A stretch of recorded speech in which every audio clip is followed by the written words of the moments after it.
berasaskan payung. Kajian Mega Sains 3 pula akan melumpuhkan dalam 5 sektor yang telah dikenal pasti, yaitu industri otomotif, industri pelancongan, industri plastik dan komposit, industri perabot dan keselamatan makanan.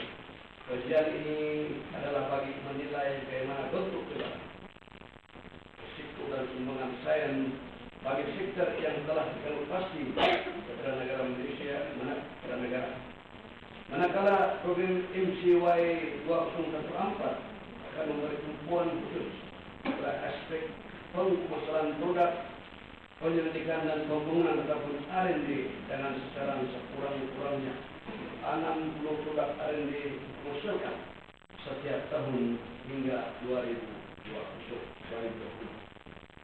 Selaras dengan amanat yang bertumat dengan Menteri yang menekankan mengenai kualitas produksi dan integriti yang perlu ditingkatkan, mesti telah mengambil inisiatif untuk memperbaiki pengurusan dana R&D ke arah meningkat kadar permasalahan produk R&D yang berorientasikan pasaran.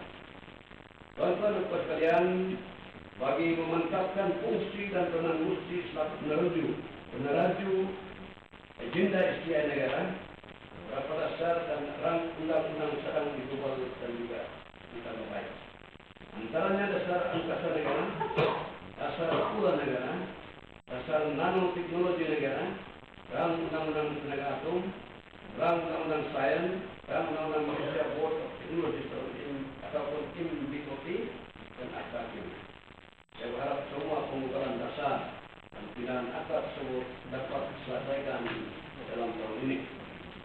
Dalam usaha memantap dan optimumkan fungsi serta peranan Musti, satu plan transformasi yang melibatkan penstrukturan sebuah manusia sedang diperlukan. Inisiatif Transformasi Nasional Institut Bioteknologi Malaysia ataupun INABM melihat sebagai langkah awal penstrukturan semula Musti secara menyeluruh. Sistem penyampaian maklumat secara cepat dan dapat kepada orang awam amat penting bersesuaian dengan kebutuhan teknologi terkini.